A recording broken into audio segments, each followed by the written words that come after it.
This call is now being recorded.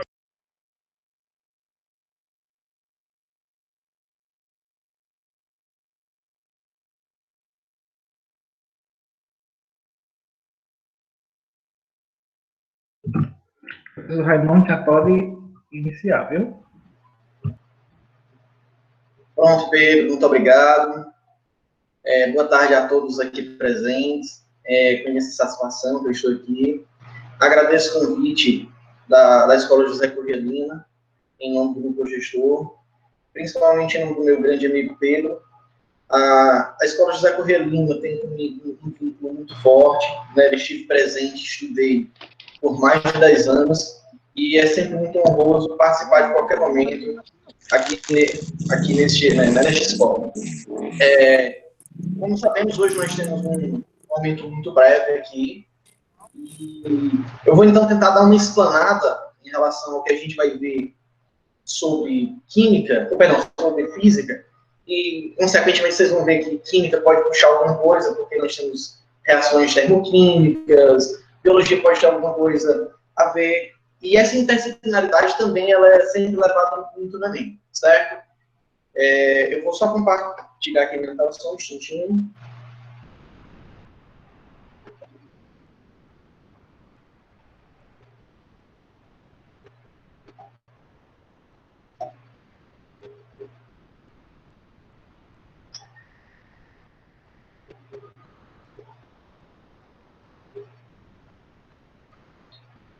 Acho que tá dando para ver, não tá, gente?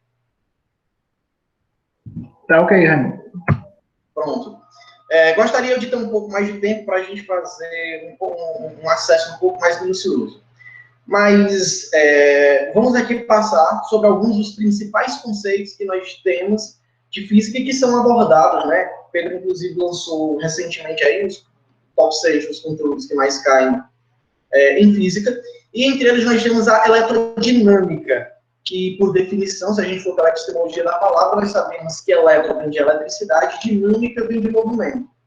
Então, lá nós teremos, então, o processo de quantização de carga, que é dado por a fórmula Q igual a N vezes E, onde E é o valor da carga elementar, que é 1,6 vezes 10 elevado a menos 19, podendo ser positivo se for um próton ou negativo se for um elétron, e que esta carga elétrica ela é uma carga estática, ou seja, a quantidade de carga de um corpo é a quantidade de carga que tem no momento, e essas cargas estão paradas.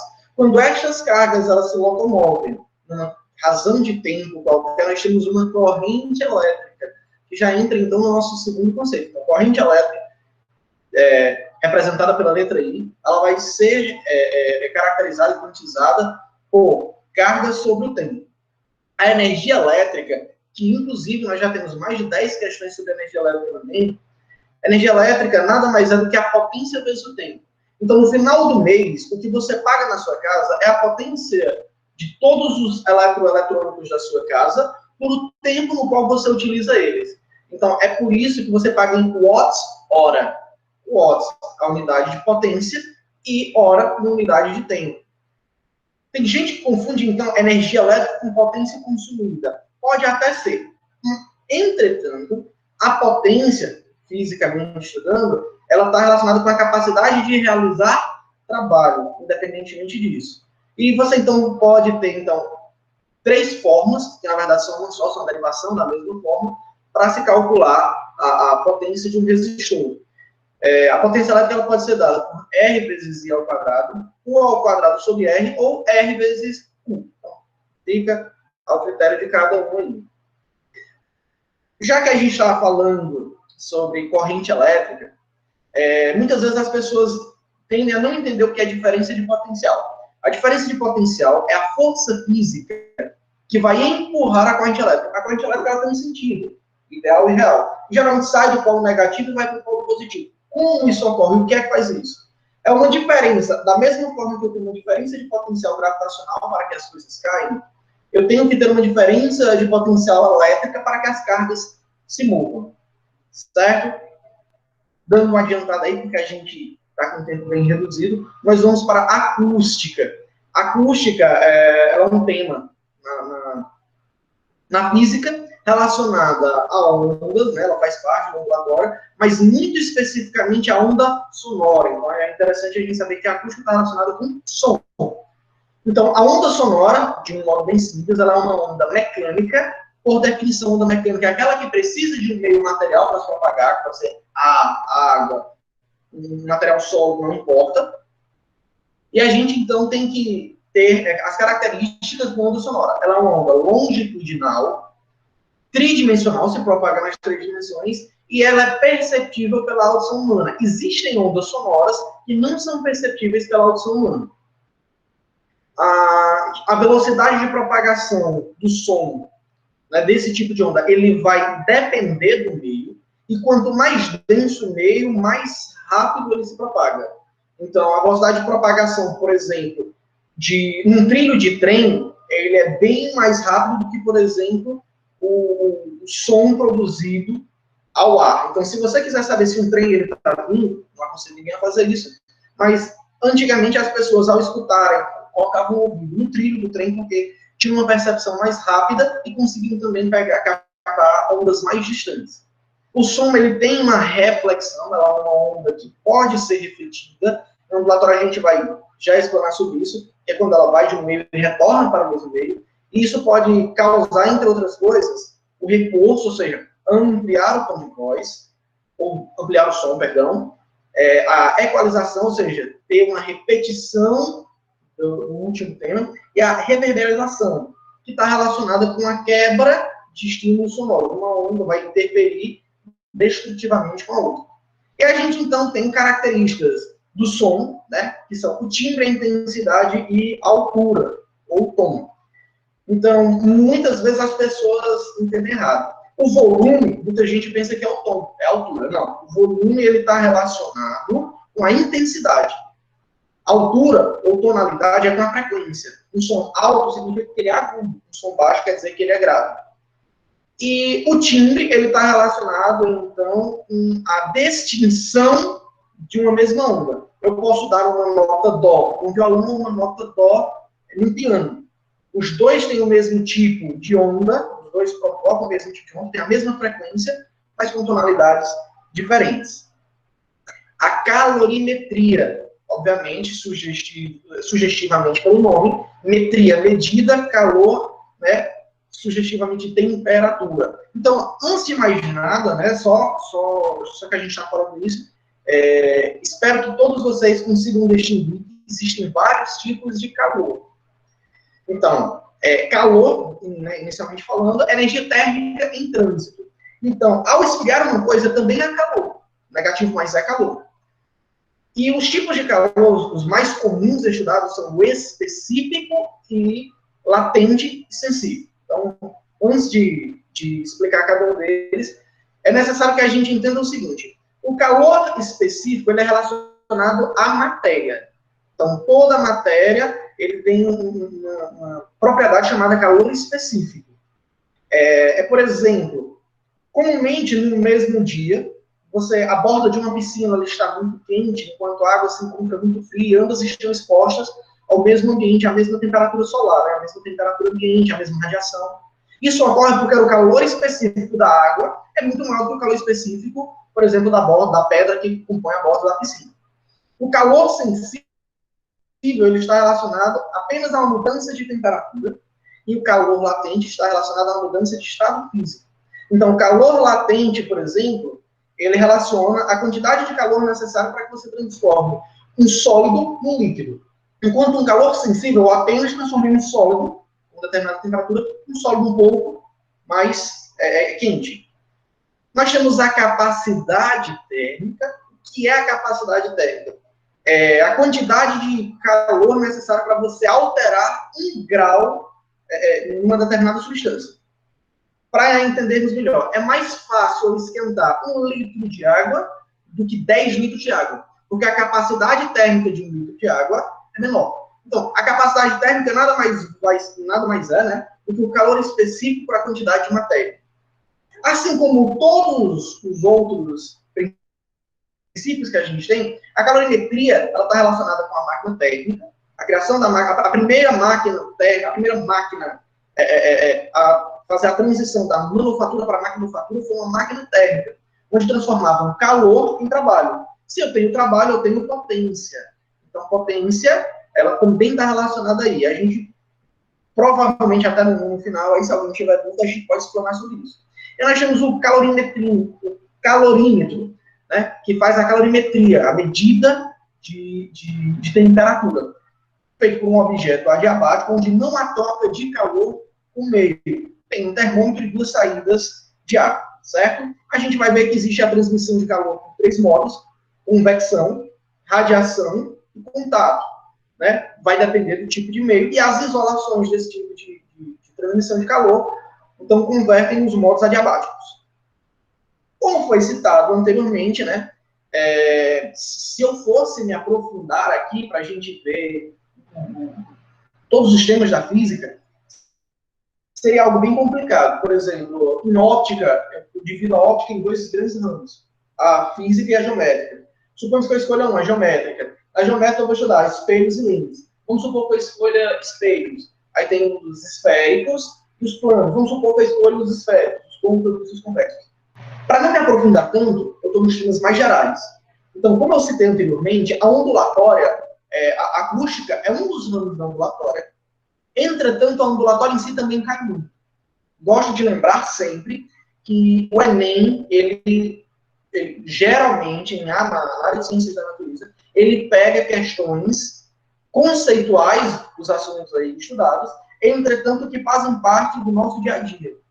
Como a acústica está muito relacionada, e a ondulatória também, já que a gente vai ver através das ondas visíveis, eles costumam contextualizar este conteúdo no nosso dia a dia, elaborarem uma questão a partir daí. Então, peço a vocês que fiquem tranquilos nesse momento, pois a física não vem tão puritana desse modo que a gente está estudando aqui lá, mas que também tem uma capacidade de saber contextualizar a qual relação física, química ou biológica aquela questão ela está pedindo. Então, a ondulatória nada mais é do que o estudo da onda. Onda é qualquer perturbação que ocorre em meio. E toda onda ela tem uma característica muito importante. Qual é? Ela transmite energia, mas ela não transmite matéria. Ela transporta energia, mas não transporta matéria. Nos filmes, a gente sempre vê que as ondas do mar elas levam coisas até a borda. O que leva aquilo são as correntes marítimas e o vento. Mas a onda em si, se você pegar uma bolha e colocar ela numa bacia com água e bater essa onda, ela fica subindo e descendo. Não há o transporte dessa bolha. Aí as ondas elas podem ser diferenciadas de 2 modos: a onda mecânica e a onda eletromagnética. A onda mecânica, o exemplo mais comum é o som. Ou seja, voltamos para a acústica, que é a onda mecânica que precisa de um meio para se propagar, ela não se propaga no vácuo. Enquanto a onda eletromagnética, ela se propaga no meio material, mas ela também se propaga no meio material, ou seja, no vácuo.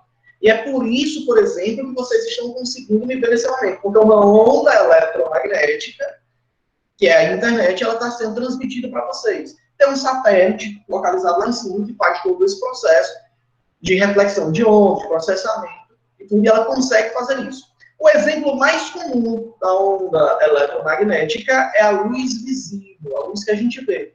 Tanto é que nós conseguimos enxergar então, a luz do Sol aqui na nossa atmosfera. Então, ela passa por uma distância de vácuo gigantesca até entrar na nossa atmosfera. Existem, então, as características de onda, como, por exemplo, um pulso, né? O pulso de onda é cada pico de onda que você vai ter. A velocidade de onda, essa velocidade, gente, lembrando que sempre depende do meio no qual se propaga. Então, ondas se propagam diferentemente em alguns meios. E nós temos também o comprimento de onda, que é uma característica específica. Aí nós temos as ondas que são periódicas, ou seja, que se repetem de maneira constante. E a gente ainda pode falar, por exemplo, da amplitude de onda. Se você vê um gráfico e a onda ela crescer muito, então, a amplitude é essa distância aqui do centro ao pico máximo, ou do centro ao pico mínimo, que a gente também pode chamar de crista e vale. A frequência é o quanto de picos ela dá num determinado tempo. O comprimento de onda é a distância no qual ela se locomove num determinado período. E, obviamente, a velocidade é quanto de frequência ela faz num determinado tempo. E nós temos também os tipos de propagação, né, e os tipos de onda. Nós podemos ter as ondas transversais, né, que são muito comuns, aquelas ondas de corda. Você tem uma corda, você balança ela, então ela vai formar uma onda transversal. Nós temos também uma onda longitudinal, né, que são, um exemplo, a onda do som, e as ondas mistas ou circulares, que são aquelas ondas formadas, por exemplo, num recipiente com água. E como os três principais tipos de relação da ondulatória, que você pode ter os fenômenos ondulatórios, são a difração, a refração e a interferência. A difração é a onda conseguir se contornar por um obstáculo. Então, se eu deixo uma porta aberta e uma pessoa está do outro lado, virada no lado oposto, veja então que o que vai ocorrer é que essa pessoa ela vai me ouvir, porque ocorreu difração. A onda ela contornou esse obstáculo e chegou até a pessoa. Nós podemos ter a refração, que é a mudança da onda de um meio para o outro, e você vai ter mudanças na característica de onda. Então, é por isso, por exemplo, que às vezes você, quando vê uma pessoa embaixo d'água, você tem a sensação dela ser mais larga ou menor. Porque a velocidade de propagação da luz na água é diferente dessa velocidade de propagação no ar. E essa mudança na velocidade de propagação, não muda a frequência, mas muda o comprimento de onda, muda a velocidade de propagação, você vai ter, então, essa diferenciação que a gente chama de refração. Isso também pode ocorrer com a onda sonora, onde você fala num meio mais denso e você escuta comumente, normalmente, mas você escuta com uma diferenciação no timbre. E, por fim, nós temos a interferência. Então, veja que a gente pode ter a superposição de ondas, quando elas têm a mesma frequência, e se elas somarem, então, as duas pontas positivas, ou seja, crista com crista, eu vou ter uma interferência construtiva, e é, por exemplo, eu acho que você tem então uma ponte que caiu, se não me engano, nos Estados Unidos, muito famosa, onde ela ficou vibrando até cair, e ela ocorreu justamente por conta disso. E nós temos as ondas destrutivas, que ocorrem muito, por exemplo, num sistema acústico fechado, por exemplo, no estúdio. O pessoal coloca uma esponja num formatozinho parecido com um encaixe de ouro, e aquele formato ele faz com que a média da onda sonora, a onda, quando ela reflita, no lugar de ela fazer um eco, ela vai destruindo qualquer eco que vem. Então, eu vou ter interferência destrutiva, certo?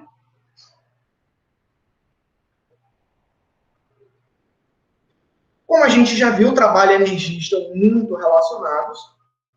Nós temos dois tipos de trabalho, o trabalho motor e o trabalho resistente. O trabalho motor é quando ele ajuda na execução do trabalho. Então, veja só, se eu tiver um trabalho positivo, se chama trabalho motor. Se eu tiver um trabalho negativo, se chama trabalho resistente. Força de atrito, por exemplo, é um trabalho resistente. Certo?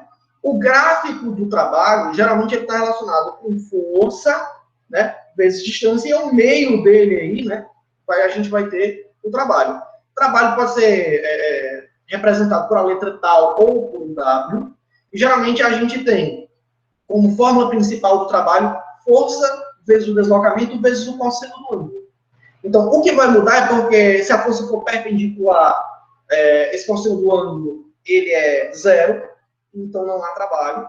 E se for em um ângulo de 180 ou um ângulo de zero, não há necessidade, porque se torna 1. E nós temos os três principais tipos de energia. Nós temos a energia cinética, potencial, e nós temos a energia total. Então, vamos lá. A energia cinética está relacionada com o movimento. É massa vezes velocidade ao quadrado dividido por 2. Então, sempre que eu tiver velocidade, a energia relacionada ela é energia cinética. Eu posso ter energia potencial, gravitacional e elástica. Se eu tenho um corpo e esse corpo está aqui, olha, parado.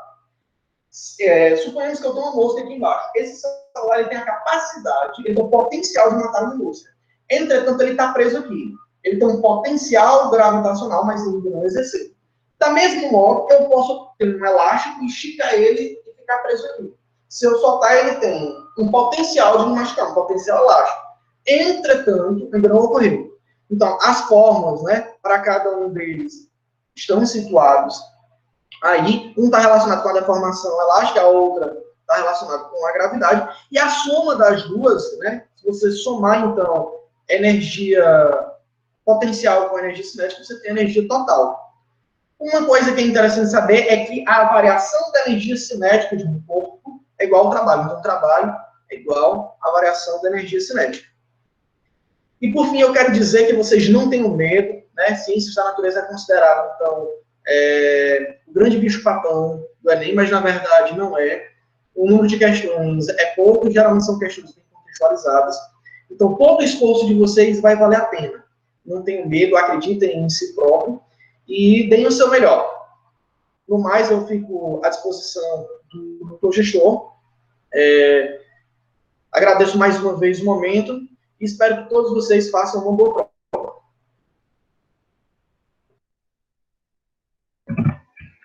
Gratidão, professor Raimundo, né? E aí, a gente dando continuidade, vamos convidar a professora Camille Araújo, né, para fazer a explanação aí da disciplina de Química. Né? Aí, no final, vocês vão anotando aí todas as perguntas, aí a gente faz um momento de tira dúvidas com os 4 professores.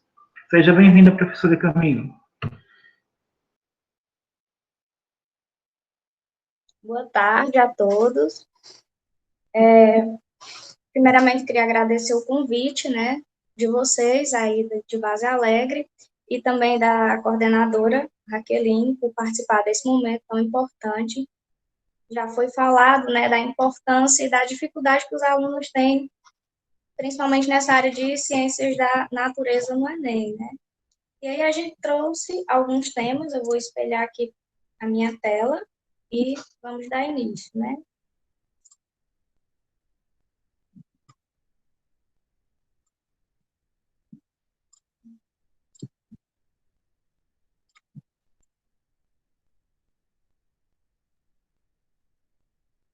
Acredito que já está aparecendo aí. A abordagem, né, proposta foi que a gente trabalhasse com mapas mentais, né? Então, dos temas do Enem que eu achei assim mais relevante, visto que nós temos pouco tempo para abordar, né, esses conteúdos, mas com algumas dicas que podem fazer com que os alunos realmente acertem, né, as questões, que é o objetivo de um aulão já no final, né, na reta final do processo de ensino, né. Então, eu trouxe o tema eletroquímica, porque ele é muito recorrente. Eu desconheço, na verdade, uma edição do Enem que não tenha abordado questões de eletroquímica. Então, a eletroquímica é uma parte, né, uma área da química que ela vai estudar, né, as transferências de elétrons. Ela vai converter energia química em energia elétrica. E esse processo, né, de conversão de energia química em energia elétrica, ele é um processo espontâneo, que a gente conhece, né, esse conteúdo como pilhas.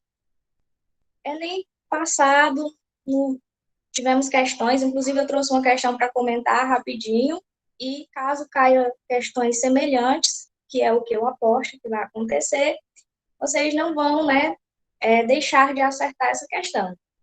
Então, a eletroquímica, e em especial a parte da eletroquímica, né, que é conhecida como pilhas, acontece da seguinte forma: toda pilha ela tem o mesmo funcionamento.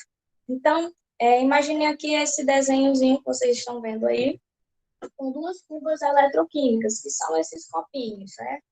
Dentro deles estão imersos 2 metais. Na pilha de Daniel, que é a mais famosa, né, que foi a primeira, a gente tem o zinco e o cobre. Lembrando que nesse esquema, do lado esquerdo de vocês, né, que é o zinco, sempre vai ser o lado onde vai sofrer a oxidação, né? As reações de eletroquímica são reações redox, onde um dos metais oxida e o outro, né, reduz. Então, sempre do lado aqui esquerdo, nas representações eletroquímicas, a gente vai ter o metal que vai sofrer oxidação. E do lado direito, a gente tem o metal que vai sofrer, né, a redução. como nas pilhas que a gente vê em casa, todas elas têm um polo positivo e um polo negativo, né? A gente vai colocar uma pilha no controle e a gente observa nela que ela tem um lado positivo e um lado negativo. O lado negativo da pilha, ele é chamado de ânodo. E o lado positivo da pilha, ele é chamado de cátodo, certo?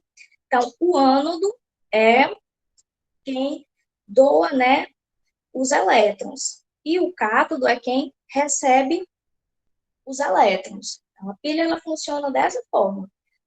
No lado aqui do zinco, a gente vai ter a placa que vai corroer, ou seja, com o passar do tempo, ela vai oxidar. Oxidar é sinônimo de corroer, de enferrujar. Você diz, o portão da minha casa enferrujou.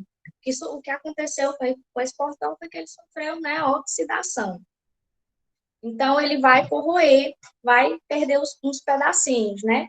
Já do lado do cobre, acontece, né, o processo inverso. Ele vai reduzir, ele vai receber esses elétrons. Então, o eletrodo do lado do cobre, ele não vai diminuir de tamanho. Na verdade, ele vai aumentar, ele vai inchar. E com relação à concentração dessas soluções dentro, né, da pilha, do lado que sofre oxidação, essa concentração ela vai aumentar. Por quê? Os pedacinhos de zinco aqui da placa, eles vão se desprender, né? Que ela vai oxidar. Eles vão aumentar aqui a concentração, eles vão cair na solução e isso vai fazer com que a concentração aumente. Já no cobre é o contrário. O cobre que está aqui na solução, ele vai ser atraído para a placa, fazendo com que esse eletrodo aqui ele aumente de tamanho. Então, é basicamente isso. As reações, né? E relacionando com o potencial, que é o que mais cobra, né, no Enem, é que você cálculo de potencial, que é um cálculo simples, e que você identifique quem é o ânodo, quem é o cátodo, quem oxida e quem reduz. Então, nessa parte aqui em cima que tem potência padrão, a gente tem duas reações. Essas reações, elas são reações de redução, potencial padrão de redução. Esses potenciais, eles já são determinados, eles já vêm tabelados e eles já vêm nas questões. Eles são determinados a partir do potencial do hidrogênio, que é zero. E aí foram feitos cálculos para outros metais, né? Então, como é que eu faria o cálculo para encontrar o potencial dessa questão aqui? Era só pegar o maior valor, que seria o valor positivo aqui, 0,34, menos o menor valor. O que é que faz os alunos errarem uma questão simples como essa? Esquecer de fazer o jogo de sinal, né? Porque o menos é da fórmula, então seria 0,34 menos 0,76. E aí você mataria a questão. Outra coisa, a partir desses potenciais, você sabe quem oxida, quem reduz, quem é o ânodo, quem é o cátodo, você sabe todas as informações da pilha. Por quê? Quem tiver o maior potencial de redução vai reduzir. E, obrigatoriamente, o outro metal que está associado a ele vai ter que oxidar. Independente que sejam dois valores positivos também, segue a mesma regra, certo? O maior potencial de redução vai reduzir, ele vai obrigar o outro a oxidar. É por isso que quem reduz, ele é chamado de agente oxidante, porque quando ele reduz, ele obriga o outro a oxidar. E quem oxida é chamado de agente redutor, porque quem oxida faz com que o outro, né, reduza na reação química. Aqui no lado a gente tem o cálculo de potencial, né, que eu já falei para vocês sempre pegam, né, o maior valor e diminuem do menor valor. Eu trouxe uma questãozinha que caiu no Enem para a gente responder. Ela é tão simples, mas quando você vê uma questão dessa, por ter imagem, geralmente assusta os alunos, né? E aí, às vezes, eles não fazem nem a leitura, mas é uma questão extremamente simples. Você vê essa questão, aí você diz, não, isso aí eu não sei nem para onde é que vai. Não é bem assim. Quando vocês se depararem com questões do Enem, que tem imagens, e principalmente que ele te for de eletroquímica, que ele te der valor de potencial, que é esse E com a bolinha em cima, é muito simples você responder. O que é que ele vai te perguntar? Nessa questão aqui, ele perguntou quem é o cátodo, mas ele pode te perguntar o cálculo desse potencial, ele pode perguntar quem é o ânodo, ele pode perguntar quem oxida, quem reduz, e todas essas questões, elas são respondidas da mesma forma. Como é que você faria aqui? Eu tenho um potencial aqui, ó, do ferro, tem o potencial do hidrogênio, que é o padrão, eles colocam sempre, e tem o do cobre. Essa pilha aqui, ó, é outra dica que eu dou. Quando eu vejo questões, para mim é mais fácil eu ver o que é que a questão quer, e daí eu vou ler o enunciado já procurando, né, por alguma informação que vai me ajudar a responder. Isso é uma estratégia que funciona para mim. Às vezes, quando eu faço a leitura, e aí eu vou ver o que a questão quer, eu tenho que voltar novamente para fazer essa leitura, e são minutos muito importantes, né, no Enem. Então, eu vi aqui já na pergunta no final que ela quer saber qual é o caso da pilha. Aqui em cima, ela vai contextualizar, né, ela vai te contar a historinha aqui de como foi formada essa pilha, né, que é em 1938, o arqueólogo alemão, diretor do Museu Nacional do Iraque, encontrou um objeto estranho na coleção do Instituto que poderia ter sido usado como uma pilha similar utilizada em nossos dias, né? A suposta pilha, datada de cerca de 2.000 anos antes de Cristo, é constituída de um pequeno vaso de barro e argila, no qual foram instalados um tubo de cobre e uma barra de ferro. Tá aí nossos dois eletrodos, cobre e ferro, né? Uma tampa de asfalto, só para isolar, né, a pilha, conforme ilustrado. Considere os potenciais padrões. Está aqui, ferro e cobre. Quem é que é o cátodo? Preste atenção.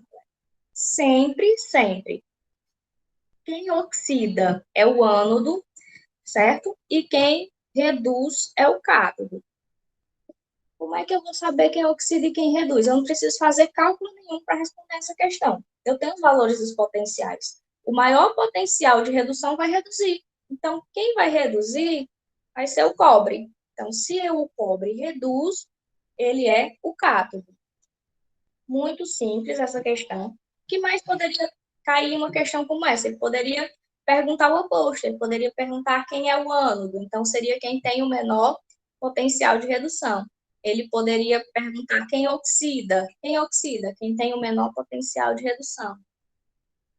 Poderia perguntar qual é o lado onde a concentração vai aumentar, né? A concentração, ela sempre aumenta do lado do ânodo, né? Porque o eletrodo dissolve e cai dentro, né, da água. Então, essa questão é simples. Com certeza vai cair uma questão de eletroquímica no Enem, não é porque eu seja vidente, mas todo ano tem. Se não for perguntando quem é o cátodo, vai ser para calcular o potencial. Como é que seria o cálculo desse potencial? Você pegaria o maior valor, que seria mais 0,34, menos o menor valor, que seria menos 0,44. Então, fazendo o joguinho de sinal, seria 0,34 mais 0,44, que daria 0,78, né? Então, são questões simples. A de eletroquímica assusta pelas imagens, mas são questões que eu tenho certeza que vocês, depois dessa explicação, vocês vão acertar. E qualquer dúvida, eu passo o mapa, né, para dar uma olhadinha ainda amanhã, né, e revisar. Eu estou vendo que meu tempo está já acabando, que é muito curto, né? Eu queria dar informações sobre como responder realmente questões e, de acordo com os conteúdos, né? Eu trouxe outros conteúdos, mas realmente, né, a gente só tem 1 hora e não vai dar tempo, né? Mas eu queria dar uma dica para vocês, outros conteúdos que são recorrentes, pelo menos para quem quer dar uma revisada, né? No Enem passado caiu sobre modelos atômicos, vem caindo bastante sobre modelos atômicos. Peguei 2 questões só do Enem passado. Então, dei uma revisada, conteúdo teórico, bem simples, né? Eu vi aqui, né? Trouxe esses 3 mapas que eram sobre modelos, sobre a teoria atômica, e também um conteúdo muito recorrente seria termoquímica. Então, quem puder dar uma revisada em termoquímica, com certeza vão ter pelo menos 2 questões de termoquímica no Enem. Todo ano tem 2 ou 3 questões. fiquei em dúvida em começar com eletroquímica ou termoquímica, mas é basicamente isso. Obrigada, né? Qualquer dúvida, podem perguntar. Como eu não tenho mais tempo, então não vou me ater a esses outros conteúdos que eu trouxe, né? Caso o nosso momento fosse mais extenso, né?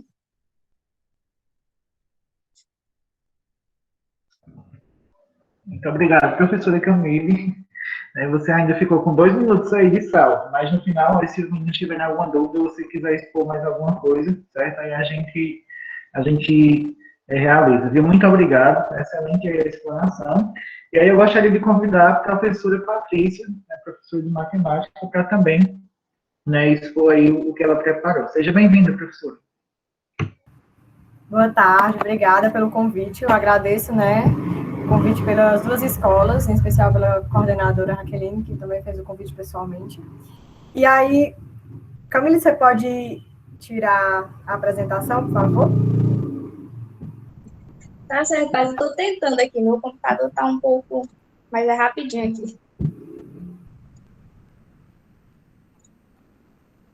Pronto. Eu acho que saiu agora. Olha aí se deu Aí, certo. deu certo. Obrigada.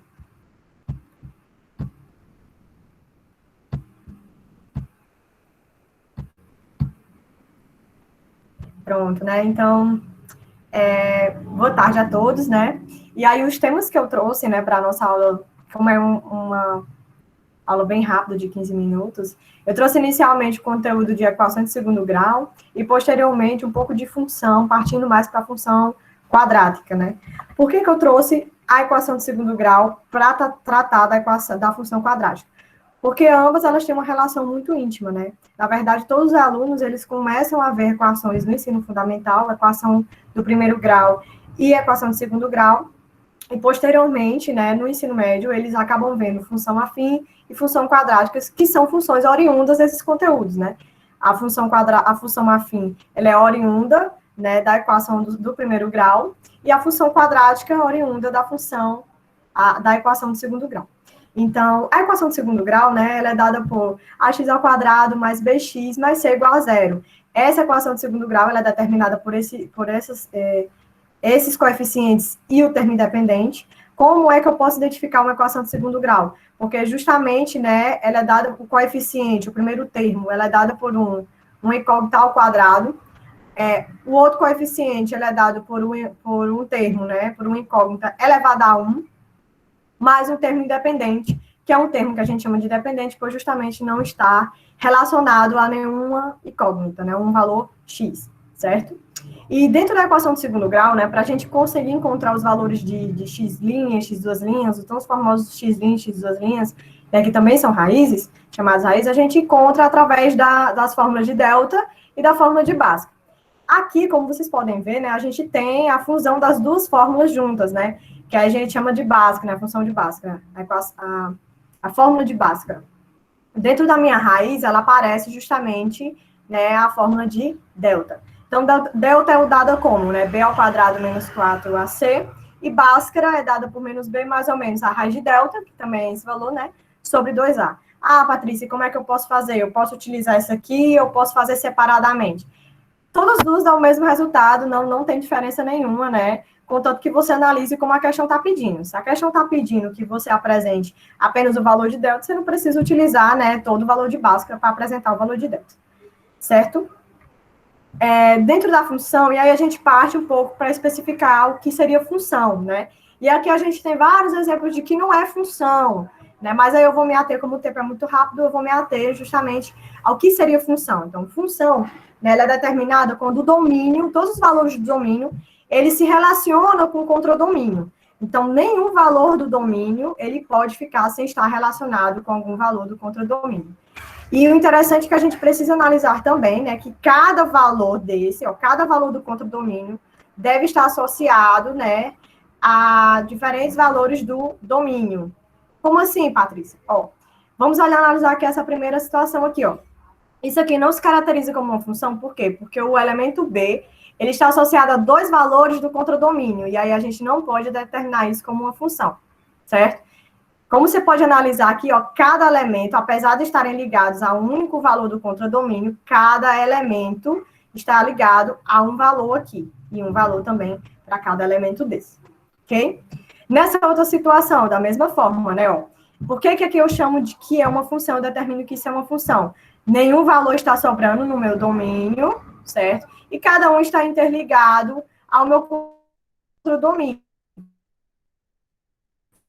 Então existe problema se nesse instante dois valores do meu domínio está ligado a um valor do contradomínio, é o mesmo valor? Nenhum problema, né? Como vocês podem ver, o C e o D estão ligados aqui e todos os valores estão ligados ao mesmo valor daqui. Também não tem problema se nesse instante o contradomínio sobrar valores. O que não pode sobrar é o domínio. Então, função é determinada dessa forma, é uma forma mais específica da gente falar bem rapidamente do que como pode ser definido função, seria dessa forma, certo? E aí, dentro da função, a gente tem essas três funções também muito discutidas, né? Que é a injetiva, a objetiva e a sobrejetiva. O que seria uma função injetiva, né? É que, assim, cada elemento do meu domínio, ele vai se relacionar ao meu contradomínio, certo? De forma individual, né? Vocês podem ver que nenhum valor do domínio está relacionando duas vezes o mesmo contradomínio, certo? Então, pode sobrar valores no meu contradomínio? Pode, mas de toda forma que todo valor do domínio esteja de forma individual, se relacionando com o valor do contradomínio. A minha sobrejetiva, como é que funciona? A sobrejetiva, né, não pode, né, sobrar valores no meu contradomínio, mas pode também haver a relação, né, de dois valores no meu domínio se relacionar com o mesmo valor do contradomínio. E o que seria a objetiva? A objetiva seria que a imagem é igual ao contradomínio, ou seja, cada valor do meu domínio, ele se relaciona com o valor do meu contradomínio, sem sobrar nenhum valor. Ah, Patrícia, mas o que seria esse valor de imagem? O que é a imagem em si, né? Por exemplo, um exemplo bem básico, né? Quando você vai substituir os valores que você pega, né? E pega esses valores, vamos dizer, de 0, 1, 2, 3, e vai substituir na sua função, lá naquele quadrozinho para você fazer, né, o gráfico da sua função, seja afim, seja, enfim, qualquer função. Todos aqueles valores que você pega, eles fazem parte do domínio. Quando você pega esses valores e substitui na sua função, e aquela função dá igualdade de qualquer número que você encontrar, ele é chamado de imagem, certo? Então, dentro daquele quadro que você faz, dá o cálculo, para achar o gráfico e tal da sua função, os valores que você encontra quando você substitui os valores do conjunto 1, aí você substitui os valores lá naquela função e encontra aqueles outros valores, a gente chama aqueles valores de imagem. Dentro dessa imagem aqui, eu posso mostrar, né, o que seriam os valores de imagem. 1, 2, o 3 e o 4 são imagens. O 5, ele pode, nesse caso aqui, nessa situação, o 5 é uma imagem? Não, por quê? Porque ela não está se relacionando com nenhum valor do domínio, né? Então, só é imagem quando eu me relaciono com algum valor do domínio. E aí, dentro da função, a gente tem esse tipo de essas funções, como vocês estão mostrando aqui, como está sendo mostrado, e também temos as funções trigonométricas, certo? Mas para cá eu trouxe a função afim, quadrática, logaritmo e exponencial. Cada função dessa está relacionada a um conteúdo básico, né, da matemática básica. Por exemplo, a função afim, ela está relacionada com a equação de primeiro grau. A função quadrática relacionada com a equação de segundo grau. A logaritmo está relacionada com os logaritmos. E a exponencial com as potências. Por isso que é muito importante que vocês, antes de você compreender, porque assim, muitos alunos, eles têm dificuldade nesses tipos de função. Mas, na verdade, as dificuldades deles estão nesses conteúdos que eu acabei de citar, certo? Equação de primeiro grau, equação de segundo grau, logaritmo, potência. Então, quando você tem dificuldade nesses conteúdos básicos, você acaba também tendo dificuldade nesses conteúdos mais avançados. Então, por exemplo, a função afim, ela é determinada por f de x igual a x mais b, em que a é o coeficiente angular e o b é o coeficiente linear, certo? Então, dentro da função afim, você pode ter os dois tipos de gráfico, e aí você pode analisar que a função afim é uma reta, ó, como você pode ver, e aí ela tem a função crescente e a função decrescente. O que seria a função crescente? Quando o meu coeficiente angular, ele é positivo, ele é maior que zero.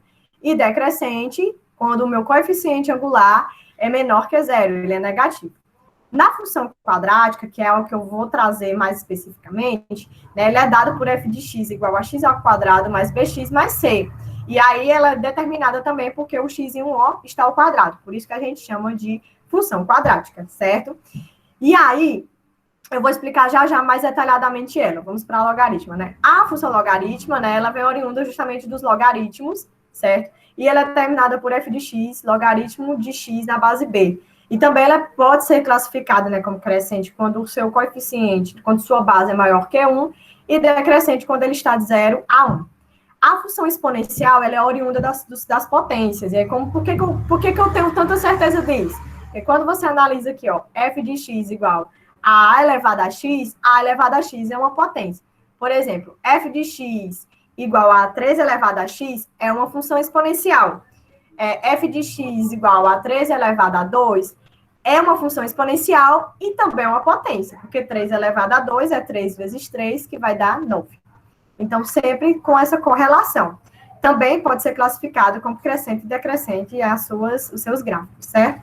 E aí, de forma mais específica, eu trouxe para vocês a função quadrática, né? Então, a função quadrática, como eu já havia falado, ela é dada por f de x igual a x ao quadrado mais bx mais c. Também é conhecida como função polinomial de segundo grau. E aí, eu gostaria de chamar a atenção, né? Como o nosso tempo é muito rápido, eu gostaria de chamar a atenção mais para a parte dos gráficos. Muitos discentes, eles têm dificuldade em relação a identificar quando o gráfico ele é crescente ou decrescente. E aí eu trouxe uma figurinha que eu achei bem bacanazinha e bem didática, né, para poder tirar um pouco mais dessa dúvida. Por exemplo, ó, se o meu coeficiente angular, que é o meu A, ele é maior que 0, ou seja, se ele for positivo, a concavidade é para cima. Então, tudo que é positivo na nossa vida, a gente fica feliz, né? Então, por isso que a concavidade está toda feliz aqui, ó. Quando o A ele é menor que 0, então os valores são negativos, então a concavidade é para baixo. Então, por isso que a concavidade está triste, certo? Porque tudo que dá negativo na nossa vida, a gente fica triste. Então, é uma forma bem simples de você acabar identificando quando a função gráfica, né, quando a função quadrática ela é crescente, quando o seu A é maior que 0 e a concavidade é voltada para cima, então ela está feliz, e decrescente quando o seu A é menor que 0 e aí a concavidade está triste, certo? Na função quadrática, a gente utiliza para encontrar as raízes o delta, né, e a fórmula de Bhaskara. E aí é interessante a gente identificar uma coisa. Quando o meu delta, na verdade, ele é menor que 0, ou seja, quando ele apresenta valores negativos, eles não possuem raízes real, porque dentro do conjunto dos reais, eu não consigo tirar a raiz quadrada de um número negativo. Eu só consigo fazer isso nos números complexos, né? Mas como a gente está enquadrando função, é tudo nos conjuntos dos reais, então não existe raiz exata, certo? Para essa situação. Quando o meu delta ele for igual a 0, isso quer dizer que eu possuo duas raízes reais iguais.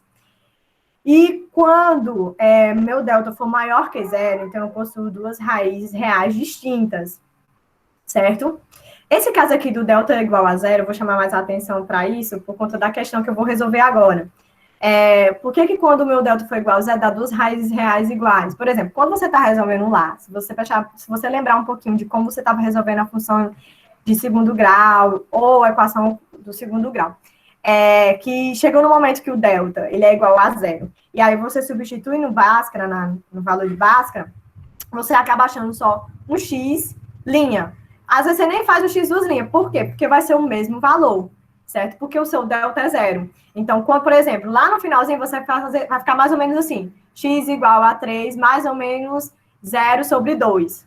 Então, quando eu faço x linha, vai ficar 3 mais 0 sobre 2, que vai dar 3 meios. Quando eu faço x duas linhas, vai ficar 3 menos 0 sobre 2, que vai estar também 3 meios. Então, por isso que no meu delta igual a 0 são as duas raízes iguais. E aí eu trouxe uma questão para vocês, para a gente resolver nesses últimos minutinhos, né, que é uma questão da prova do Enem de 2013, né, e ela diz o seguinte: a parte interior de uma taça foi gerada pela rotação de uma parábola, e aí eu já sei que é uma função quadrática, por quê, né? Apesar de eu ter esquecido de falar, gente, mas aqui a gente chama de concavidade, a gente chama de parábola, né? Então, a função quadrática, ela é determinada dessa forma, parábola. E aí, ela diz o seguinte, né? Gerada pela rotação de uma parábola em forma de um eixo Z, conforme mostra a figura. E aí temos a figura, né? A taça rotacionada no eixo X, da abscissa da ordenada. E aqui eu tenho um pontinho C, que a gente tem que analisar tudo isso, né? Tudo isso que tem na figura. E aí, ó, a função real que expressa a parábola no plano cartesiano da figura é dada pela lei f de x igual a 3 meios de x ao quadrado menos 6x mais c. onde C é a medida da altura do líquido contido na taça em centímetros. Sabendo-se que o ponto V na figura representa o vértice da parábola localizado sobre o eixo X, nessas condições, a altura, né, do líquido contido na taça em centímetros é. O que essa questão quer, na verdade? Ela dá, no caso, primeiramente, né, ela dá para a gente uma função, eu vou colocar aqui, a função de 3 meios, x ao quadrado menos 6x mais c, certo? É uma função de segundo grau, porque o x está ao quadrado. E aí ela dá uma outra informação importante, ó, que o c, ela é a medida da altura do líquido, ou seja, é o valor de c que eu preciso encontrar. Vamos analisar agora aqui na minha figura. A gente tem duas formas para analisar nessa figura. Primeiramente, que o c, né, ele aponta para um único valor em y, que é justamente a medida, né, da altura do meu líquido, então é um único valor. E também que, nas minhas alternativas, eu só encontro um valor para C, que é o valor que eu vou encontrar aqui, que a questão pede. Então, se eu encontro um valor para C, isso quer dizer que o meu delta, ele é igual a zero. Por quê? Porque eu vou ter duas raízes iguais, ou seja, uma mesma raiz, certo? E aí, para me encontrar o valor de C, eu preciso utilizar o delta, que já é conhecido por todo mundo, e o Bhaskara. Aliás, desculpa, Bhaskara não, só o delta, na verdade. Vamos lá, ó. Então, eu vou utilizar aqui a fórmula delta, vai ser igual a b ao quadrado, menos 4ac. Como eu falei que o delta vai ser igual a zero, então tudo isso aqui vai ser igual a zero. Eu vou repetir novamente o b ao quadrado, menos 4ac, e vou igualar aqui a zero. Agora, vamos olhar aqui, gente, ó, para essa funçãozinha aqui, ó. Eu vou tirar o valor de a, eu vou tirar o valor de b, eu vou tirar o valor c. Assim como vocês faziam na equação de segundo grau, vocês vão fazer também na função. Então, o valor de a é quem está com x ao quadrado, ou seja, 3 meios. O valor de b é quem está com x, menos 6. E o valor de c é o que eu quero encontrar. Então, eu vou colocar uma incógnitazinha aqui. Pronto, agora eu só substituo, ó. B, quem é b? Menos 6. Então, eu vou botar menos 6 ao quadrado, menos 4 vezes o valor de a, que é 3 meios, vezes o valor de c, que é o que eu quero encontrar, igual a zero. 6 ao quadrado, vamos lembrar de potência, né? Menos 6 ao quadrado vai ser menos 6 vezes menos 6. Menos vezes menos mais, 6 vezes 6, 36. Coloquei aqui, ó. Esse valor vai multiplicar, ó, menos 4, ele vai multiplicar 3 meios. Só que o 3 meios está positivo, então eu vou fazer menos vezes mais, menos. 3 vezes 4, 12. Preste atenção, ó, multiplicação de fração. Eu multiplico ambos em cima e, da mesma forma, ambos embaixo. 4 vezes 3, 12. 2 vezes 1, 2. Vezes c igual a 0.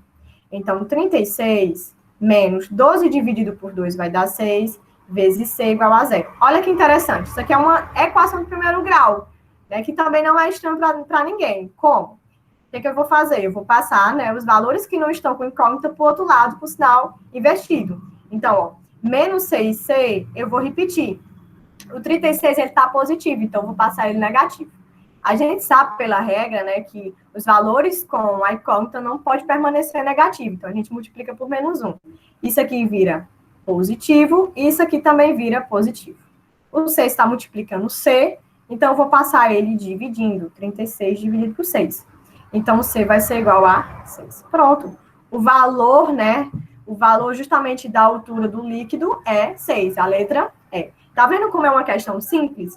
É uma questão simples porque, assim, às vezes, é como a Camille também mencionou na parte dela. Às vezes a gente olha uma questão e acha que é totalmente difícil, que é impossível. Mas, ó, só por conta, das vezes, das imagens que ela aparece. Mas não, é uma questão super simples que você pode tirar as informações apenas interpretando. Então, para finalizar, eu trouxe aqui umas dicas para vocês, né, que planeje descansar a qualidade de qualidade, um descanso de qualidade. Como assim? Amanhã, tente descansar, tente tirar um tempo para você não ficar nervoso, ansioso para o dia da prova. Eu sei que é uma data importante, todo mundo aqui já passou por isso, eu passei pelo Enem, né, outros professores também passaram pelo Enem para fazer a faculdade deles, a gente passou por essa mesma ansiedade, né, então tente manter o foco na prova, mas tente manter tranquilo também, né? Concentre-se em fazer a prova, interprete o texto. Na hora da prova, tente ler a questão com muito cuidado, né, que a interpretação de texto também ocorre na matemática, não é só na língua portuguesa, certo? Grifar e sublinhar e marcar os dados da questão, isso é muito importante, para você não esquecer os dados importantes, e principalmente, né, eu já vou botar aqui atenção às figuras. Normalmente os alunos acham que uma figura é só para mostrar alguma coisa, mas, na verdade, a figura está dentro da questão, então é importante que você leia toda a questão, e principalmente preste atenção também em todas as informações que a questão está dando. Nenhuma questão ela vai dar uma informação sem que ela não utilize, certo?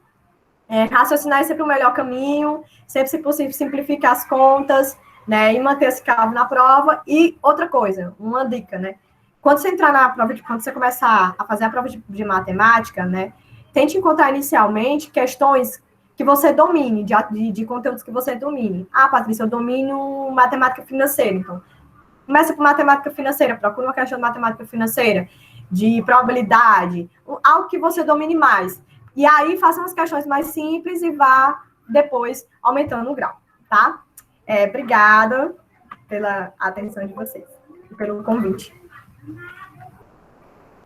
Muito obrigado, professora Patrícia, pela explanação, pelas dicas também, né, muito bacana. E eu convido agora o professor Anderson, né, para que também possa expor um pouco, né, sobre a biologia. Seja bem-vindo, Anderson. Então, boa tarde, quase, né, boa noite a cada um de vocês, alunos da EMTI de Icó, assim como também os meus caros e ilustres pupilos da Escola José Corrêa.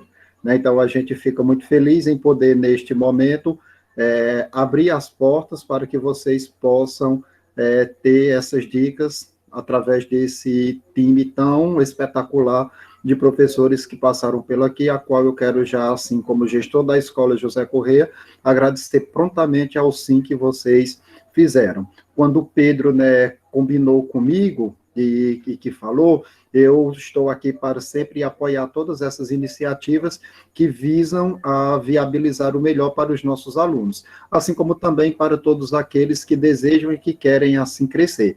Então, a cada um de vocês, professores, que aceitaram a esse desafio, a nossa, né, amiga, colega, né, Raqueline, ela que, assim, quando o Pedro falou com ela, já foi logo aceitando, fica aqui o nosso voto, né, o nosso desejo de muita gratidão, Raqueline, e também por trazer esse time de professores tão célebres que aqui passaram e que abrilhantaram essa nossa tarde. Então, muito obrigado, Raqueline, muito obrigado ao anfitrião, né, da casa, o professor Raimundo Neto, e todos os demais professores. Então, vamos lá. Deixando um pouco de lado essa característica de gestor, eu visto agora o meu porte de professor, né, como biólogo, graduado em Ciências Biológicas pela Universidade Regional do Cariri, URCA, lá do campus Pimenta, na cidade de Crato. Então, para a gente trazer aqui rapidamente, nesses 15 minutos, algumas dicas desses assuntos que mais caem no Enem. Então, eu vou fazer agora aqui, eu vou espelhar uma tela e vou falar, né, rapidamente para que vocês possam compreender, tá certo, esses assuntos que caem com muita frequência na prova de biologia do Exame Nacional do Ensino Médio. Então, olhem só, pessoal, chegou aí Enem, professor Anderson Lima, então vamos aqui passar para vocês alguns assuntos que mais caíram, né, que mais foram abordados no Enem de 2009 a 2017. Então, pessoal, primeiramente, cerca de 40,2% das questões do Enem são relacionadas à ecologia.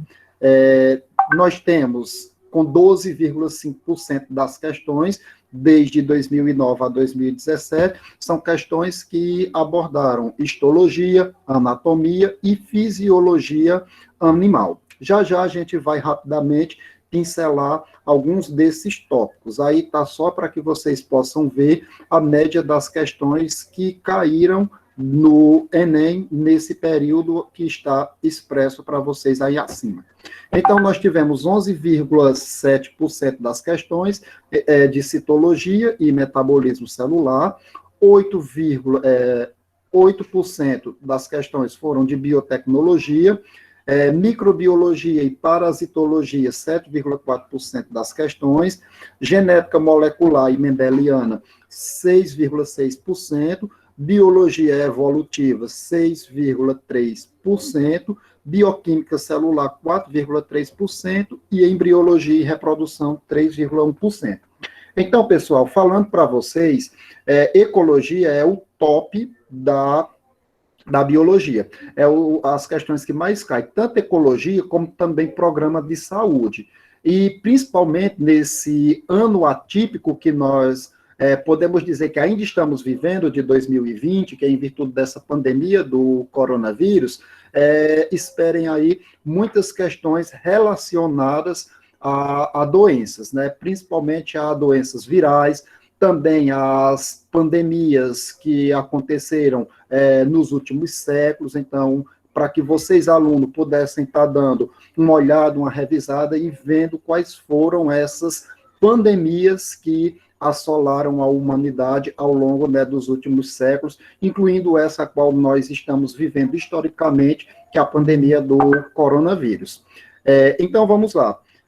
Depois disso, eu trago aqui para vocês o primeiro mapa de conceitos, que é com relação à ecologia. Anderson, por que ecologia é um dos assuntos que mais cai? Primeiramente, pessoal, por conta que a ecologia, ela está relacionada ao modo pelo qual os seres vivos, eles interagem com o ambiente e o ambiente interage com eles. Então, e também como um interage com o outro. Por exemplo, como é que nós interagimos com os outros animais e como é que os animais interagem com nós? Como é que nós interagimos com as plantas? Então, isso daí envolve todos esses conceitos a qual vocês estão vendo. Então, a ecologia, compreender a ecologia, é compreendermos a nós mesmos. Geralmente, a ecologia, ela é estudada nas nossas escolas, lá no terceiro ano do ensino médio. Por quê que a gente estuda a ecologia no terceiro ano do ensino médio? Por conta que ela, como envolve todas as relações, precisa que dentro da biologia o aluno compreenda primeiramente o que é uma célula, para que ele compreenda que esse conjunto de células vai formar um tecido, que esse conjunto de tecidos formará um órgão, que o conjunto de órgãos formará um sistema, que um conjunto de sistemas formará um organismo, e esse organismo somos nós, são os demais seres vivos, que, como eu falei, que interagem uns com os outros, e que nós não vivemos isoladamente.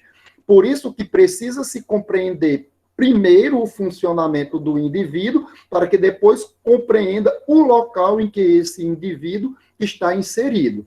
Então, aí nós temos os conceitos de ecologia, para que o aluno compreenda o que é hábitat, o que é o nicho ecológico, o que é população, comunidade, ecossistema, biosfera. Então, todos esses tópicos aí, todas essas palavrinhas, precisam com que vocês, alunos, estejam com eles afiados e, como a gente geralmente costuma dizer, na ponta da língua. Então, hábitat é o lugar em que o ser vivo vive, em que ele habita, é o lugar onde ele mora, enquanto que o nicho ecológico são as atividades. Uma coisa interessante falar para vocês é que um determinado ser vivo, ele pode ter o mesmo nicho ecológico. Eles podem estar em hábitats diferentes, mas eles podem ter o mesmo nicho ecológico, porque o nicho ecológico, ele diz respeito à atividade a qual o ser vivo desempenham. São muitas vezes o que eles comem, aonde eles vivem, o seu modo de viver, a busca pelo alimento. Então, tudo isso daí está relacionado ao nicho ecológico. Enquanto população, nada mais é do que o conjunto de organismos, ou seja, de indivíduos da mesma espécie, que habitam uma determinada região. Enquanto que comunidades vão ser vários indivíduos, ou seja, é um conjunto de populações que vivem em um determinado lugar. O conjunto de todas as comunidades, elas irão compor o que nós chamamos de ecossistema, enquanto que a biosfera, nós temos dentro da biosfera todos os ecossistemas. Então, pessoal, outro assunto também, outro conceito bem interessante, que é importante vocês saberem, são os biomas. Nós temos os biomas brasileiros e nós temos os biomas mundiais. É importante que o aluno compreenda os biomas brasileiros, quais são os biomas brasileiros, as suas características fitográficas, suas características geográficas, conheça a fauna e a flora, as condições climáticas e ambientais desses biomas. Então, nós temos aí os principais biomas brasileiros: a Amazônia, a Caatinga, o Cerrado, Mata Atlântica, Pampa e Pantanal. E perceber, pessoal, que esses biomas, eles estão sendo alvo da ação humana, onde a gente tem aí os desmatamentos, onde a gente tem aí as queimadas. Entendem agora por que é que a ecologia é importante? Porque é um assunto atual, e que você, aluno, precisa estar sempre atento, ligado e focado ao que passa nos telejornais. Outro temazinho aí, outro conceito que aparece são ecótonos, para que vocês possam estar ligados, onde nós temos aí exemplos de ecótono, o manguezal e a mata dos cocais. Aí nós temos as relações ecológicas. As relações ecológicas, nós temos as relações que são harmônicas e nós temos relações que são desarmônicas. Gente, no ano passado, eu queria aqui ter mais tempo para poder trabalhar com vocês, caiu uma questãozinha bem simples, que era sobre as cutias. E lá eles diziam que as cutias, quem fez Enem aí no ano passado como treineiro deve estar lembrado aí, a essa questão que o tio AMD aqui está falando para vocês, beleza, pessoal? Então, olha só, o que é que acontece? No ano passado, caiu essa questão sobre as cutias, e eles diziam que as cutias, eles pegavam as sementes e eles, então, enterravam em determinado lugar para poder comer. Só que o que é que acontecia? As cutias, elas têm um hábito de ladroagem. E o que era que acontecia? A mesma semente, elas poderiam ser enterradas várias vezes por cutias diferentes. E perguntava, né, depois de ter todo o desenrolar do enunciado da questão, ele perguntava, esse ato de ladroagem, ele diz respeito a qual relação ecológica? Então, pessoal, olha só, eu vou até aqui olhar para os rostinhos de vocês. Quando a gente fala em ladroagem, o que é ladroagem? Se está aqui, eu, Anderson, estou com um pedaço de torta. E eu tenho Raqueline, que também quer esse mesmo pedaço de torta. O que é que eu e Raqueline nós iremos fazer? A gente vai competir por esse pedaço de torta. Ou seja, Raqueline vai querer roubar esse meu pedaço de torta. Então, isso daí, esse ato de roubar, essa ladroagem a qual a questão falava, era referente a essa relação de competição.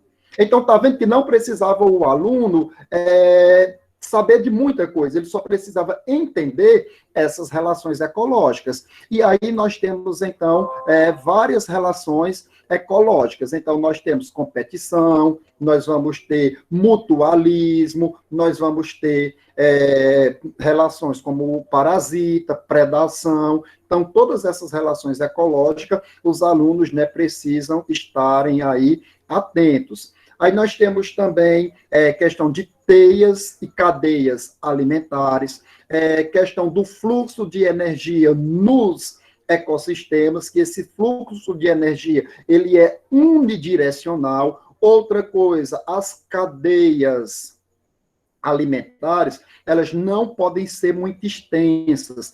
Mas, Anderson, por que as cadeias alimentares não podem ser muito extensas? Justamente, pessoal, por conta que à medida que a energia vai passando de um nível trófico para outro, essa energia ela vai sendo diminuída. Por isso que as cadeias alimentares, elas não podem ser muito grandes. E várias cadeias alimentares vão, assim, constituir o que nós chamamos de teia alimentar. Então, tá aí, ecologia é um assunto bem recorrente e, como vocês viram, que tem uma maior probabilidade de cair, né, o maior número de questões. E outra coisa também que em ecologia, bem interessante, para aí uma dica para vocês que querem ainda dar uma olhada e uma revisada, os ciclos biogeoquímicos. Dentro dos ciclos biogeoquímicos, um dos ciclos que mais cai é o ciclo do nitrogênio. No ano passado, a gente teve uma questão também relacionada ao ciclo do nitrogênio. Bom, uma novidade, como vocês viram, que eu passei aqui no slide anterior, vocês viram que histologia cai cerca de 12,5%. Nos últimos Enems, não vieram questões de histologia. E apareceu no ano passado uma questão de histologia. Então, o que é, Anderson, histologia? A histologia nada mais é do que o estudo dos tecidos animais. Nós também temos a histologia vegetal, tá bem? Então, dentro da histologia animal, aí nós temos aí 4 tipos básicos de tecido, como vocês percebem na tela. Eu tenho tecido muscular, eu tenho tecido nervoso, tecido epitelial e o tecido conjuntivo. O tecido muscular, nós vamos ter o tecido muscular estriado esquelético, o estriado cardíaco e nós temos o estriado liso. No estriado esquelético, ele está ligado aos músculos, estes que estão associados ao nosso esqueleto. Nós temos o estriado cardíaco, que é aquele que está relacionado ao músculo do miocárdio, que é o músculo do nosso coração. Enquanto que o tecido muscular liso, nós vamos ter aqueles que estão ligados a alguns órgãos do corpo, como, por exemplo, os vasos sanguíneos e a íris, como também outros órgãos do nosso corpo. Então, aí nós temos o tecido muscular. O tecido nervoso, ele vai constituir o sistema nervoso. Aí vocês têm que prestar atenção que no tecido muscular estriado esquelético, as suas fibras, elas são mais alongadas, elas são mais compridas, enquanto no músculo estriado cardíaco, essas fibras, elas são não tão alongadas, assim como também no músculo liso. O tecido epitelial, nós temos o tecido epitelial, que é o maior tecido do corpo, aí nós vamos ter o tecido epitelial de revestimento, que ele vai compor a epiderme da pele e o revestimento interno de órgãos ocos, como o nosso estômago, por exemplo, e nós temos o tecido epitelial glandular, que vai constituir as nossas glândulas. Aí nós temos aí como exemplo de glândula a tireoide. Já o tecido conjuntivo, aí nós temos aí os tipos de tecido conjuntivo. Hematopoético, o tecido sanguíneo e o tecido conjuntivo propriamente dito, onde nós temos o denso, o modelado e o não modelado, o tecido propriamente dito frouxo, onde vai compor a derme da pele. Nós temos o tecido conjuntivo adiposo, que é o que as mulheres não gostam, que as mulheres mais detestam, que são as nossas famosas gorduras, que vai constituir, né, o tecido adiposo, lá as células adipócitas. Nós temos o tecido conjuntivo ósseo, que são os ossos, e o tecido conjuntivo cartilaginoso, compondo, assim, as nossas articulações. Então, pessoal, esse tecido ósseo foi um exemplo de tecido que caiu no ano passado. A questão, ela falava, eu não lembro agora mais ou menos como ela dizia o enunciado, mas ele falava que o indivíduo, ele precisava da aquisição de cálcio. Então, se ele precisava da aquisição de cálcio, qual tecido seria o principal beneficiado? Nesse caso, nós temos o tecido ósseo, porque o tecido ósseo, que são os ossos, como eu vou até usar esse termo, já sabem, porque são alunos do terceiro ano, e já devem ter esse conhecimento, estudado bioquímica lá no primeiro ano, quando vocês viram sais minerais, e o sal de cálcio, ele é o principal constituinte dos nossos ossos. Então, aí você já matava de letra questão de histologia que caiu no Enem do ano passado, e esse ano a gente vai ver essa questão de probabilidade dela cair. Então, foi uma novidade, porque nunca mais tinha caído, e apareceu aí em 2020. Até uma aluna me perguntou, Anderson, esse ano, qual é o assunto que tu achas que vai cair? Eu digo, rapaz, se o Enem vier como veio nessa prova de humanas, provavelmente ele vai para esses assuntos que menos caem. Então, vamos aguardar aí para ver, mas vocês se prendam a essas dicas a qual o tio AND aqui está passando para vocês. Beleza, pessoal?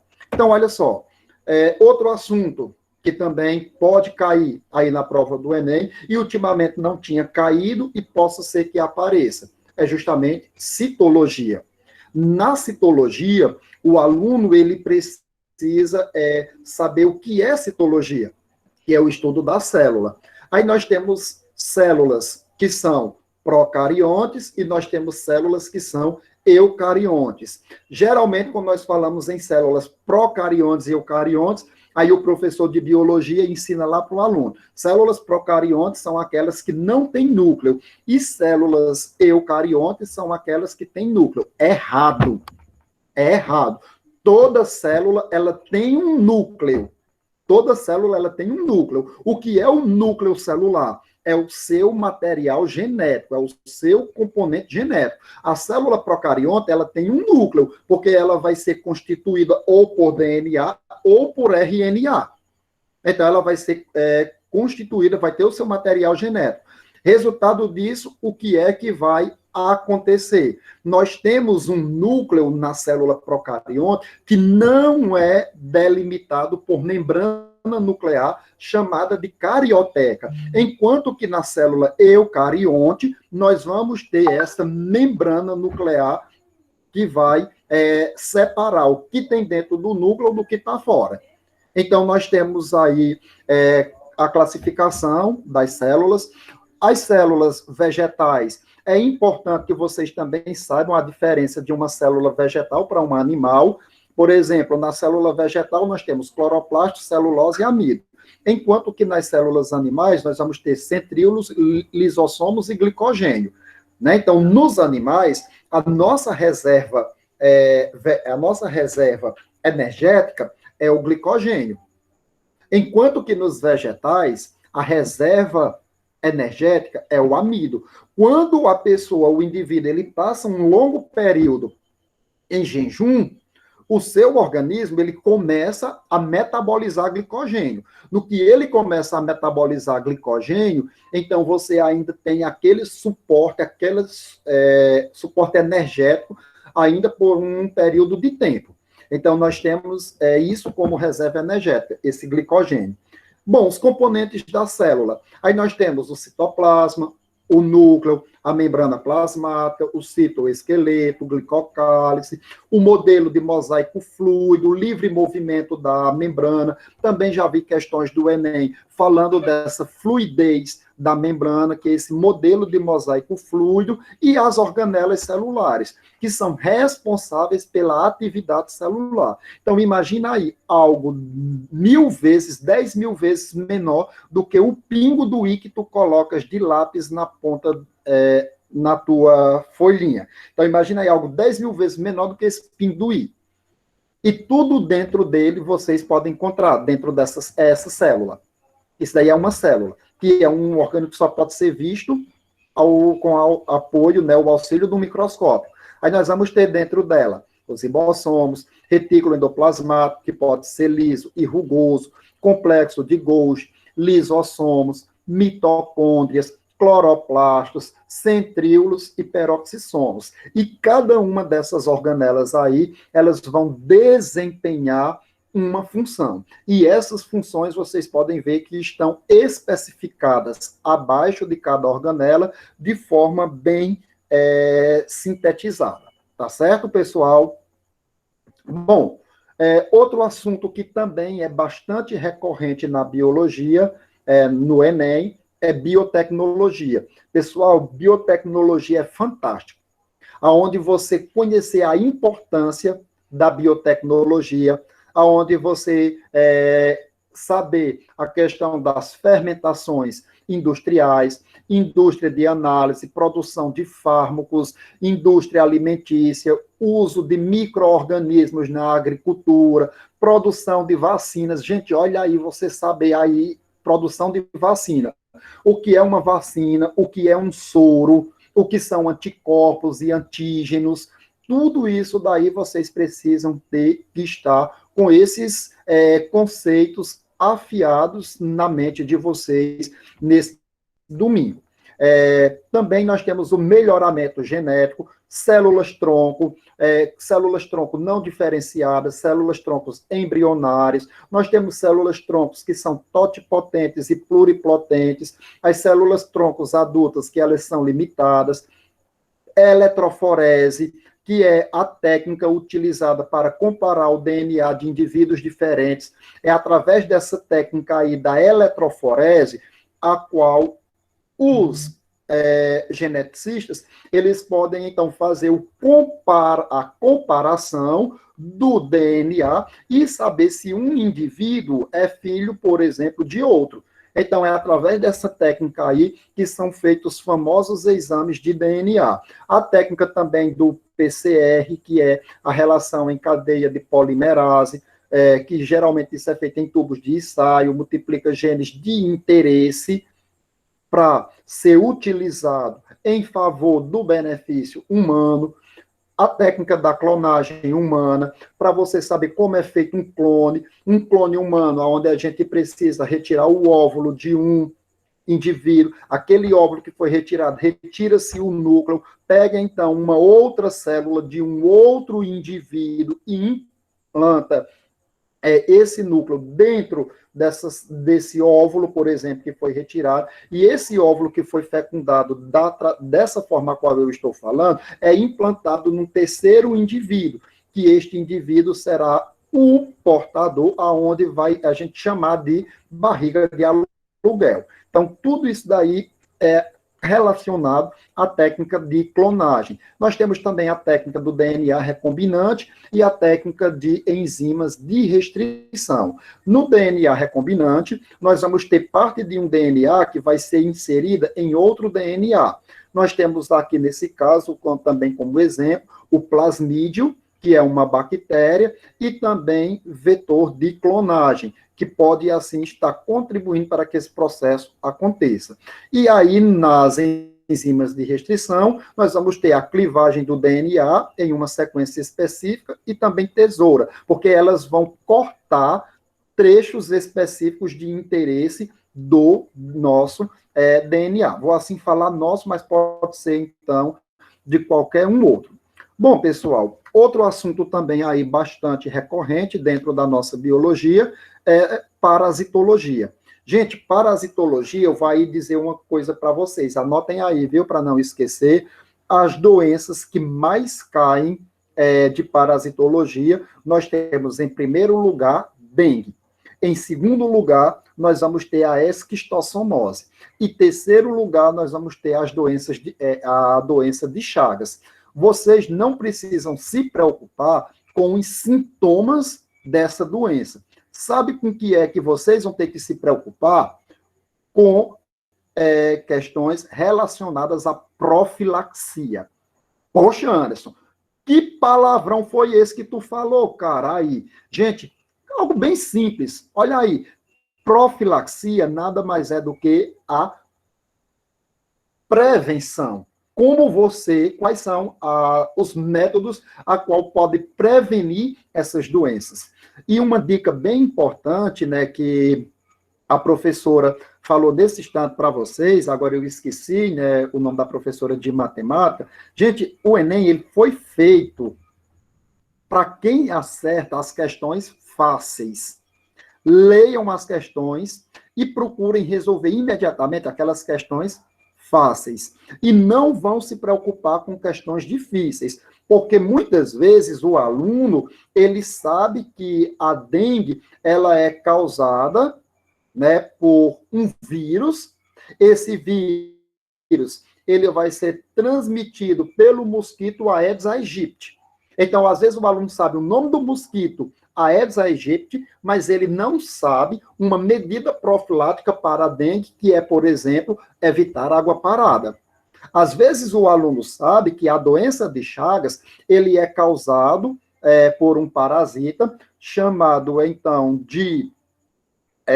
ele é causado, a doença de Chagas, ele é causado por um parasita, que é transmitido pelo barbeiro. Então, daí, o barbeiro, você precisa saber o que é a questão de hospedeiro definitivo e hospedeiro intermediário. O barbeiro, ele vai ser um hospedeiro intermediário para o agente etiológico, que é o causador da doença de Chagas.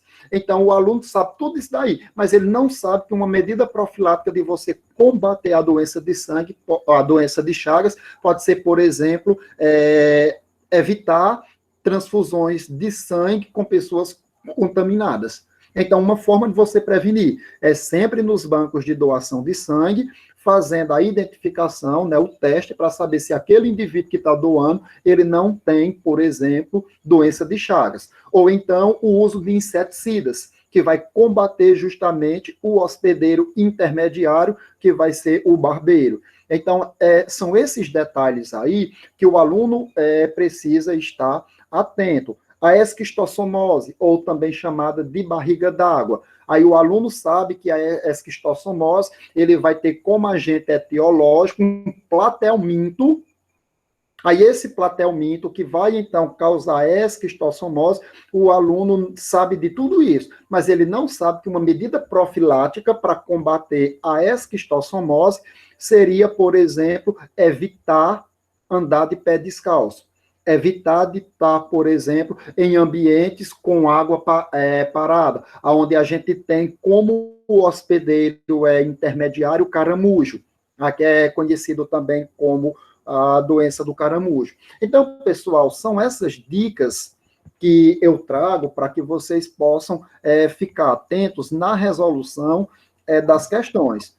E, por fim, chegando ao desculpa interromper um pouco, meu amigo. O professor gosta de falar, e quando a gente sabe bem muito assim, igual a você, aí pronto, a empolgação é grande. Mas nosso tempo finalizou, né? Eu queria, meu amigo, agradecer, né, pela sua participação e ver se os meninos têm algumas dúvidas também, para que a gente pudesse, né, contemplar aí as 4 disciplinas. Esse material que você produziu aí, que eu estou vendo que é muito bom, né? Se você puder compartilhar com eles já nos grupos, também seria bom, né? Que aí tem algumas dicas importantes. Né? E aí eu queria saber dos estudantes também, né? Quem é que gostaria de fazer alguma pergunta, pode liberar o microfone, pode fazer no chat, né? Para que os professores aí possam abordar, né? É muito bom, né? Infelizmente o nosso tempo é curto, a gente queria contemplar as 4 disciplinas, né? Nós temos essa vontade, né? Que vocês saibam muita coisa, né? Acaba o tempo ficando pequeno, mas também não pode ser um evento muito completo, senão fica difícil, até para botar depois no YouTube, para quem não teve a oportunidade de assistir. Mas muito rico, viu, Anderson? Muito obrigado aí pelas palavras. Né? Muito obrigado por você ter aceitado o meu convite.